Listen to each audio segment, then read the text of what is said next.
This conference will now be recorded.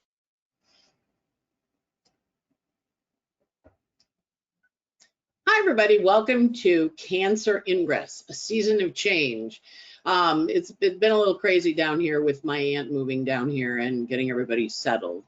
So I thought I would do the Cancer Ingress, which happens today, and a season of change, which gives you a whole idea of how to work with it, because it's not only the 30 days that we have for the sun in Cancer, but it is the sun in Leo and the sun in Virgo. So we're going to have a little fun and just look at the Cancer Ingress chart to see what it is. So off we go. All right, so here we go. The 2024 Cancer Ingress, a season of change. All good. And let me get my pointer up and we will go forward. All right. Okay, so this is our lovely Cancer Ingress chart. It takes place today on June 20th, Thursday at 4:50 p.m. Sun is over here in the 7th house getting ready to set. So this is just going to be a little analysis of the chart, kind of take you through what's going on and what's happening with it and how to work with the energy, because it's 3 months instead of just 30 days. So we always like those seasonal ingress charts because they kind of give us the theme for summer. So the first thing we notice is that it's a Scorpio rising in the chart cast for Washington, D.C. We all, yeah, that's all good. Let me just take a sip of water. And Scorpio rising on the world index, the world point, 15 degrees of Scorpio, degree before and degree after. We also see the sun on a world point, which we know because it's a seasonal ingress, that those Capricorn ingresses, Cancer at the top of the chart, Capricorn at the bottom of Earth, Libra and Aquarius on the equinoxes. We also see the Neptune here at the last degree of Pisces, which is the anaretic degree, right next to 0 Aries. So this chart has a Sun-Neptune square that it is operating with for the year, which often reveals things. We find out things we go, oh, wow, I never knew that. The sun has moved away from being obscured. And earlier in the week, Venus and Mercury moved away from being obscured. So the planets have clear vision. Might be a little foggy, might be a little, what happened? But the energy is very strong. We see the chart is ruled by Mars. Mars is over here in the 6th house of doing work and getting things accomplished and done. And Mercury, Venus, and the Sun are approaching an opening sextile, which is a good working aspect to Mars. Mars is in Earth. Mercury, Venus, and the Sun are in Cancer, water, Taurus, Earth. So Earth and water make fertile mud to grow things in. Mars is in the house of work, suggesting we can get a great deal accomplished because he's in Virgo's house. Can be some health matters too, so we'll kind of pay attention to that. And we also see Chiron here, also on a world point. 22.5 of the cardinals are world points, so we're going to be watching for health matters under this ingress in your own life and in the life of our world. You know, what we see in terms of the public with the Scorpio rising on a world point, plus the Sun and the Venus and the Mercury are in the 8th house. So that's the house of death. It's also the house of sex and taxes. So we're going to watch that house and see what goes on. Sun rules the direction we're heading in midheaven, and it rules the 9th house of legal matters. So we understand that there's a whole story that we're going to be seeing unfold with the sun in the 8th house, illuminating the shadows, illuminating the things that are going on behind it. Over here, we see the moon is in Sagittarius. He is the ruler of that Cancer, Sun, and Mercury, and Venus. They all report into the moon in Sag. In the 2nd house of what's of value to me, and why is that important? And you can see the moon has what we call a T-square, which is an action-oriented aspect, squaring Juno, the planet of partnerships and relationships, who's answering to Mercury, and squaring Saturn, the planet of karma and purpose and why we're here, who either, depending on your rulerships, is answering to Neptune at the very last degree of a sign that he's been in for 165 years. He's finishing up a 165-year cycle this year. He's at the last degree of the last sign of the zodiac. Last 14 years too, he's been in Pisces. Or if you want to go with Jupiter in Gemini, which is we have to do everything 2 times. So Saturn goes, oh, what did we find out? We have to do it again? Yes, a lot of do it again energy with this chart. The other thing to remember is that we have out of bounds planets in this new moon, this Cancer Ingress chart. There's new energy coming in. First, the moon is way out of bounds at 27 degrees below the equator. And when we see that, 23, 27 is the normal. That's as high as the sun goes to the solstice on either side, Cancer or Capricorn. So this is pretty far out of bounds. It's 4 points out. And the moon does not come back in until June 25th. Mercury is out of bounds, and it doesn't come back until June 30th. And Venus is out of bounds, and she does not come back to June 28th. Pallas Athena is out of bounds. She comes in bounds July 12th of this year. And old Ceres, she's way out of bounds in Capricorn, the sign of karma, the sign of creation, the sign of nurturing. Remember, Ceres just got promoted to be a dwarf planet a few years back. So she is really holding her own. And we're seeing her in Capricorn, which is the results of action. And she does not come back in bounds until January 13th next year after the elections here in the States, but also her as the arbiter of where we are going and how are we nurturing and growing ourselves. What are we doing for the children? What are we, because she's in Capricorn, what are we doing for the elderly? A lot of energy around those areas. Remember, a mundane chart works for the people involved. So now let's go back and look at this chart again, now that we've added in the out of bounds planets, because now you're going to go, oh, wow, I can see how this summer is going to be out of bounds and a little crazy, right? So let's start with the moon out of bounds in Sag. Well, she rules the sun and the moon, or the Venus and the Mercury. So they all are reporting to an out of bounds moon in Sag in the second house of what's of value to me.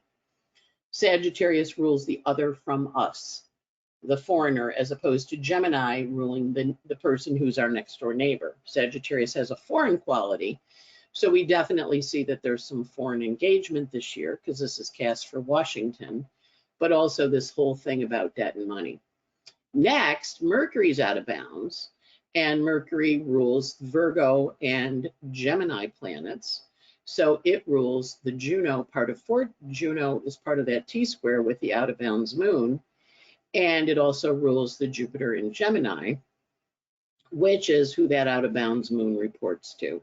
So the moon in Sag goes over to the Jupiter in Gemini, and the Jupiter in Gemini says, let me check with Mercury. And Mercury says, yeah, what'd your mother say over to the moon? So that moon in Sag is making a lot of decisions about what's going on. And it's an out of bounds moon, and it's a little wild. And if you know your Sages, they're always the ones that say things, and you go, should you be saying that to me? And they do. They speak the truth. Their truth might be the universal truth, but it's a truth, right? So we want to kind of not, we want to look at all the things we learn under this 3 months, because this is a 3-month chart, not just 30 days, and see what it means. Next up, Mercury's out of bounds. So Venus is out of bounds too.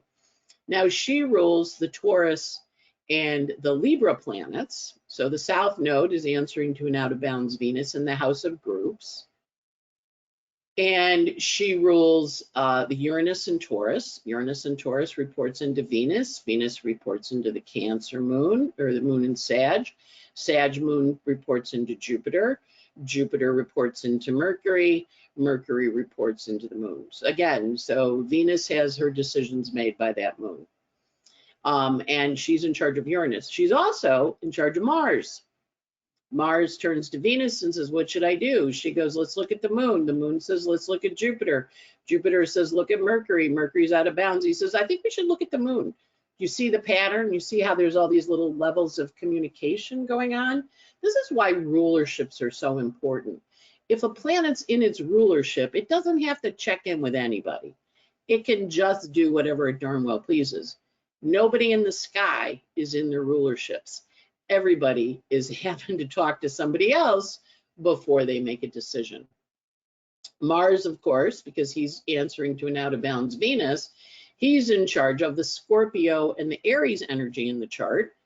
So he's in charge of the North Node. He's in charge of that little wounded Chiron on the world point. He's in charge of Eris, the goddess of discord, on the world point. So she's hanging out next to the wounds and she's howling.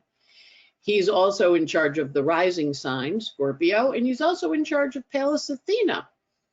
Now, Pallas Athena is also out of bounds. So Mars is reporting to an out of bounds Venus, and Pallas Athena is out of bounds. You get the idea how wild this is going to be? Now, when I do out of bounds, people often ask me questions about out of bounds. And if you know anybody that has out of bounds planets, right, and you read for them, and for whatever reason, I have Mars out of bounds. So I tend to work a lot. And it's out of bounds on my North Node in astrology, so I'm known in astrology. I tend to be known in a group because it's in the 11th house. It squares my Mercury. I tend to be a little opinionated. Totally proud of being opinionated. Remember once I had a date, blind, one of the internet dates, right? It was before the internet, though. It was an ad, answering an ad. So I met this guy in a really nice restaurant near my house. And we were talking. He goes, you're really opinionated about everything. I said, really? He goes, yeah. He said, most women aren't opinionated about anything. I said, really? He goes, well, maybe they're a little opinionated about abortion. I said, well, no, abortion's one of those things I'm mixed about. I don't know that I could have one, but I don't think I could tell anybody else not to have one because I was raised Catholic, right? And he was like, yeah, you're very opinionated for a woman. I'm like, I am, aren't I? And that was before I knew astrology. So Mercury square Mars. But my Mars is out of bounds, squaring my Mercury. So I'm an opinionated little girl, big girl, old woman, whatever you want to call me. So opinionated planets, think of them as frisky. They do not want to follow the rules. They cooperate if they need to. But most of the time they're saying, why should I be cooperating with you? Or if I'm going to cooperate with you, I want to understand what's in it for me. Or they're just doing their own thing and they turn around and they check in, but they don't necessarily follow the quote unquote rules of the sun. Now, in this case, the sun is reporting to an out of bounds moon in Sag, so that's good because he's kind of a little indulgent of his out of bounds planets, of which there are 5. It's a lot of out of bounds planets for a whole season. So we finished with Venus and Mars ruling her North Node and ruling the Scorpio. And then we go to Pallas Athena, who's also out of bounds. She's in the first house of strategic approach to things. And she's opposite Uranus, who answers to an out of bounds Venus, right? So you're getting the idea here. My strategies are going to change. They're going to be a little wild and crazy, but I'm making my point, and Pallas Athena is in Scorpio, so she answers to the out of bounds Mars in Virgo. And these planets, Mercury, Venus, Sun, are applying to a sextile to that Mars. So an example of that, just the other day, we had Biden over at, I think, G7 doing something, and he turned around to talk to the parachutist who was packing up his parachute behind him. And the prime minister of, I believe it was Italy, kind of grabbed his arm and turned him back. So they had all these pictures of Biden meandering off. But if you widen the aperture, there he was talking to the 2 parachutists who landed behind him, right? But they chapped it, Mars, Mercury, Uranus, Pallas Athena opposite Uranus. But then all the other people went, no, that's a fraud. That's a fraud. That's not really the truth. That's what this whole 3 months is. Look a little deeper. Jupiter and Gemini, 2 parts to the story. Mercury and Cancer, are they trying to mislead you? Yeah, they are. Okay, so then don't be fooled. I mean, that's the key for this season. Don't be fooled. Verify, check and verify. Go and look and say, hey, is there a competing opinion out there? Don't just believe what you're told. Now, because it's in the 8th house, it can be told to you to make you afraid, be very afraid. Oh my God, it's going to be horrible. And you want to kind of look and go, really? Should I be that afraid? You're just trying to get me to be afraid. Now, you know what happens when you watch a scary movie. You jump, you yell, you, oh. You know, my favorite was The Quiet Place. Not that I can watch those kinds of movies, but I can watch other people talk about them. So Whoopi Goldberg was like, yeah, she went to see it, and she was like wanting to yell at the guy behind her who was chewing the popcorn too loud because it was going to make the beast come and get them. So you want to kind of watch for people trying to scare you, and then maybe don't take the bait. Remember a couple of days ago, Mars was squared to Pluto. But now Mars is moving away. He's going to be receiving a lovely sextile, a working energy from Mercury, Venus, and the Sun, as long as we listen and pay attention. And we also see that Vesta now has gone into Leo, and she is opposite Pluto. So this is also talking to us about our home, our beliefs. Vesta in the 9th house has an honor to her, especially when she's in Leo. She kind of says, you know, what is it, 9th house is grandchildren? What is it you want for your grandchildren? What is it you want for your land? Because she's in Leo.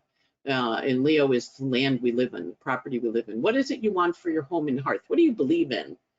Versus the Pluto in Aquarius, why are we telling you this? Why are we trying to scare you, really?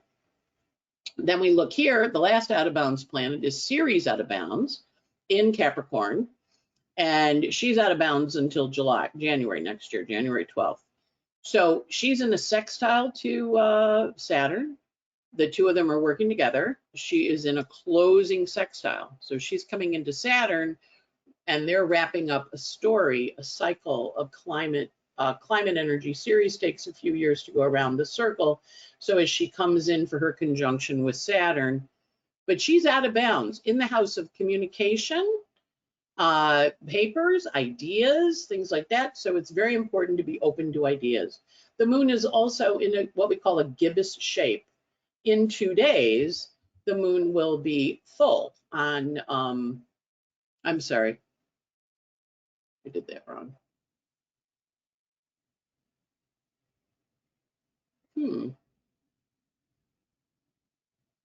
This is the lunar phase family for June. I meant to do the lunar phase family for this. But anyway, the June lunar phase family runs at that 16 Gemini. There's going to be a full moon at 1 Cap, and that takes us back to December of 2022. And then it also takes us back to September 21st of last year. So the full moon that happens will be out of bounds. The moon will be out of bounds in Capricorn a day or so after the ingress. So there's a nice energy. I thought I saved that, but I guess I didn't. I know I did it somewhere. I saved it somewhere. I don't know. I got to do everything twice. At any rate, that moon is in a gibbous shape. Gibbous is a Virgo honoree.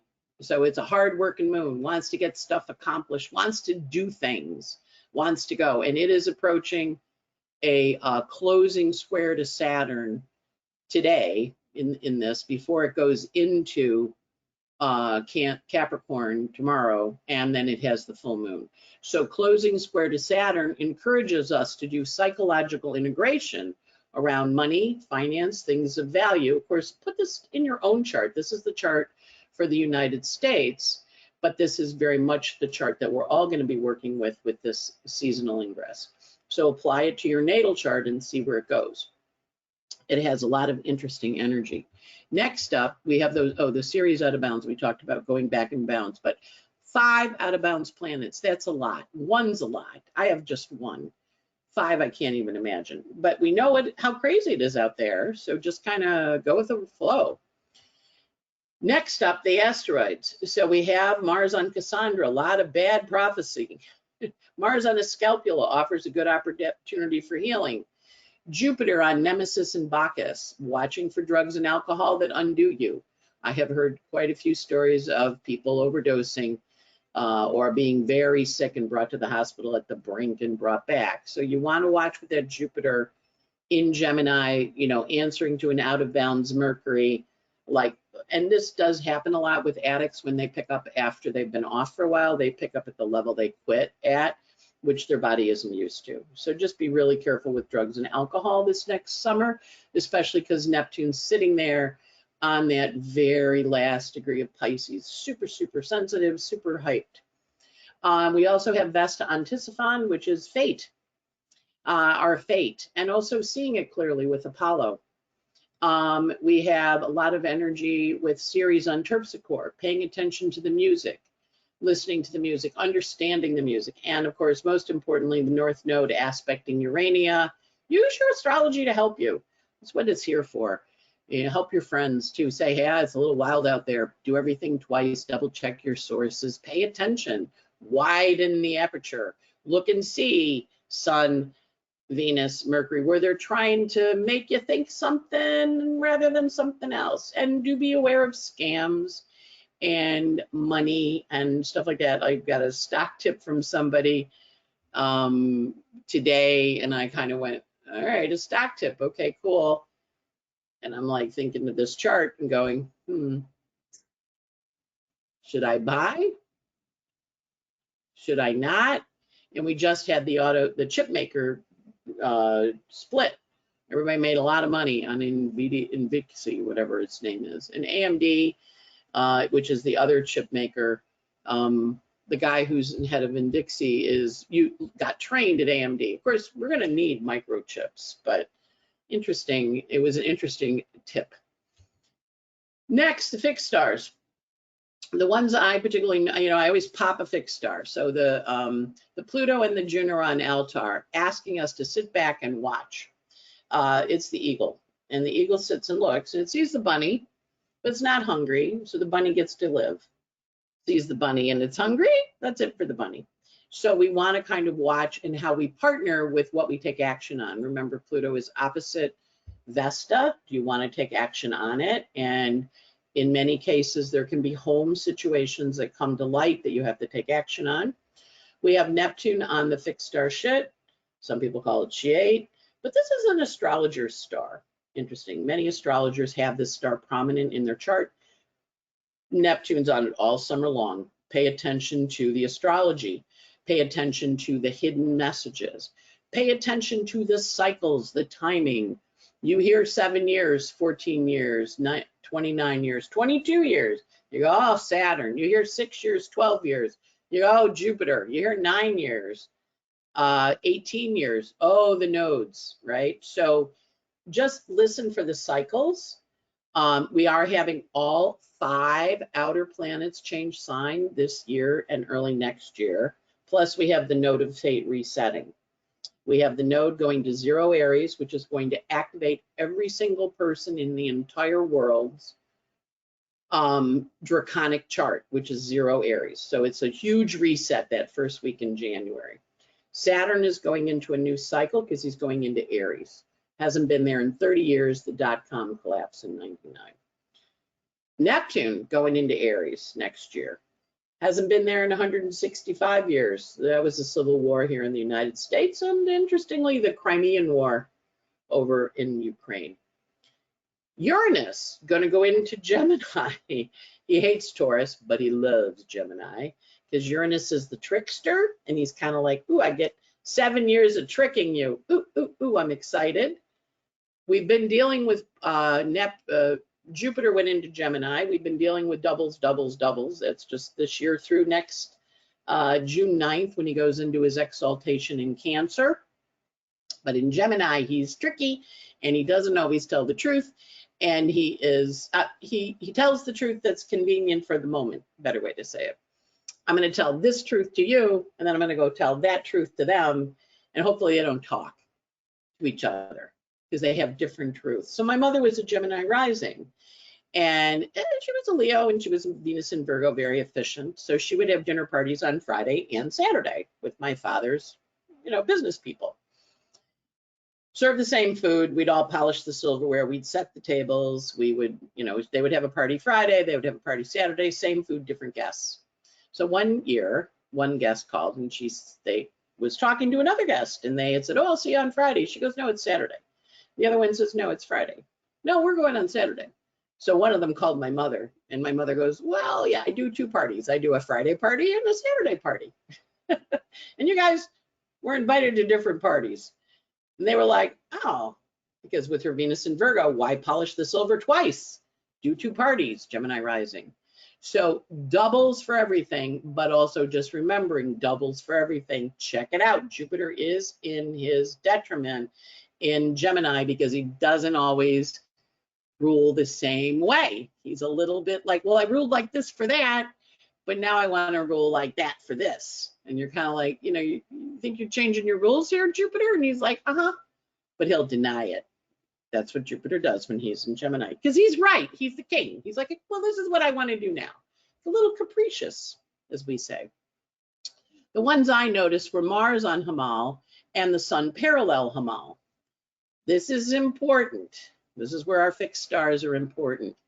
So Hamal is a fixed star at the crown of the bull, right in the forehead of the bull, Ram, Aries, charge, meaning one is of one restraint and controlled aggression towards positive outcomes, but only if it's harnessed and approached with extreme care and attention. Hamal appears in an astrology chart when things are about to get serious. A certain situation grows to a boiling point and action is needed. So think of the sun and Mars. Now remember, Mars and the sun are in a sextile. Sun's in the 8th house. Like the whole gang's out of bounds, right? Even the sun's out of bounds because it's answering to an out of bounds moon.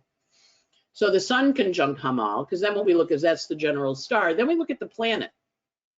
So it says, and it's also parallel, it's not conjunct, it's parallel, it still counts. Dissipation, evil associates, loss and disgrace. High preferment in government affairs, writings, martial, financial matters. The native is persistent. That means this is a persistent 3 months. Forges ahead, overcomes obstacles. Leadership qualities can be developed. These natives are very materialistic and negatively they can self-destruct, become very inconsiderate of others, bringing sorrows on themselves and their families. Then Mars conjunct Hamal. This is the one that's important because the Mercury and the Venus and the Sun are all going to come sextile, and the Mars is part of that T-square, and Mars is in Taurus, which is also in its sign it doesn't like much because he's got to follow, he's the oxen, he's the bull following the rules, as opposed to Scorpio where he can be a little more strategic. He's a bull. He like looks at you, he goes, and you're going to know the Taurus look. You're going to see somebody lean in and go like that at you. That's the Taurus look.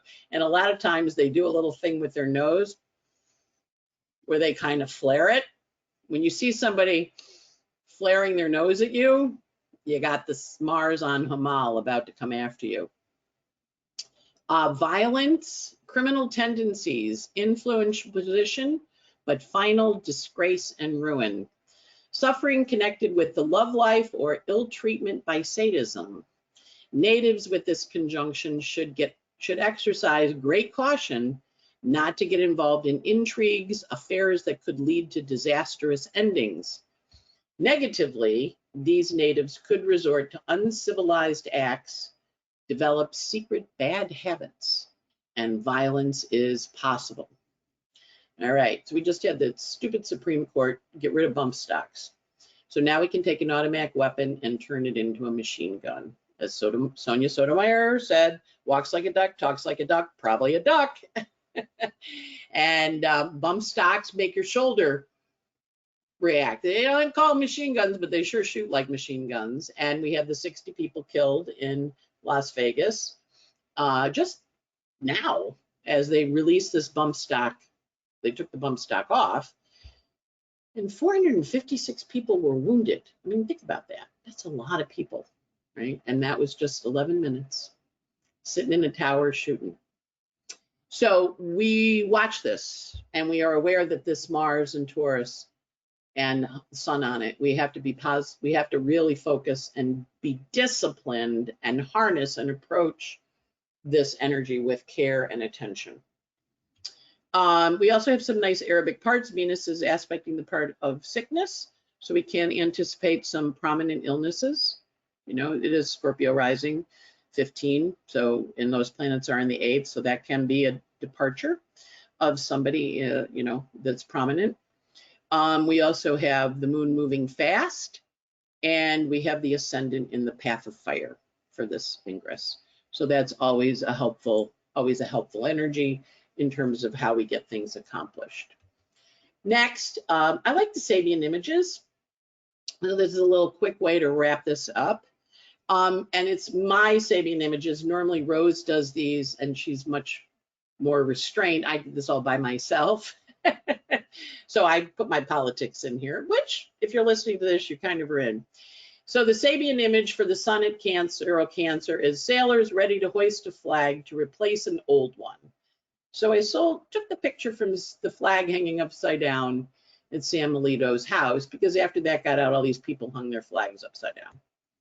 So sailors lower an old flag and raise a new one, signals a turning point. This is Linda Hill's interpretation. She's a great astrologer out of Australia. And the Sabian image, of course, were channeled by Elsie Wheeler and Mark Edmund Jones under a Balboa tree in San Diego in the Balboa Park. A flag is a symbol of ideas. It shows allegiance or loyalty to those ideals. That sailors lower an old flag and raise a new one shows a symbolic expression of a change of loyalties or alliances. Although this may not be a decision made by every one of those on the ship, those in charge seem sure of what they're doing. What was important before is no longer relevant. The oracle for this is there is or there soon will be a monumentous change in the works. Something that once stood as part of your life is changing. Now remember, there's 5 outer planets in the nodes of fate, so we're just having it all over the place. Whether this is something you desire or not, as we grow and change, there are many things, both big and small, which like signposts show or signal our position and belief. The changes could be of clothing, style, work, one's primary relationships, sexuality, country, or even friends. Some may be very pleased with this shift, while others may feel neglected or shut out. Indeed, some may be shocked at this seemingly sudden change, even if it's been coming for a while. Those who have been really observant to what's been unfolding may not be surprised at all. The important point is that it's not enough to go through the change as we journey through the emotional seas of life. We also need to make commitments of some kind and give obvious signs of where we stand, who we stand with, and what we stand for. Something is changing, possibly dramatically, and this transformation should be taken seriously. What signals are you sending out or displaying? It might be a good idea to run any new ideas or plans up the flagpole to see if anybody salutes them. Making affirmations of what is wanted may be a useful gesture to yourself and those involved. As mentioned, this is Linda Hill's interpretation of that image. Keywords: changing loyalties, turning points in one's obligations or duties, announcing new standards, turning a corner, getting rid of the old guard, letting go of old allegiances, taking up new ones, giving up old ways, changing bad habits, taking the helm, switching sexual preferences, sailors, ships, flags, divorces, marriages. The caution: being quick to reject the old just for the sake of change. Fickleness: not sticking with one thing for long enough to realize the rewards of loyalty. Trying new things for the sake of it. Heresy: being a traitor. Religious quarreling: going only where the good action is. Piracy: mutiny. This is the flag of the future, but it does not dishonor the past. The world is in everlasting conflict between the new idea and the old allegiances, new arts and new inventions against the old establishment. Times change and we change with them.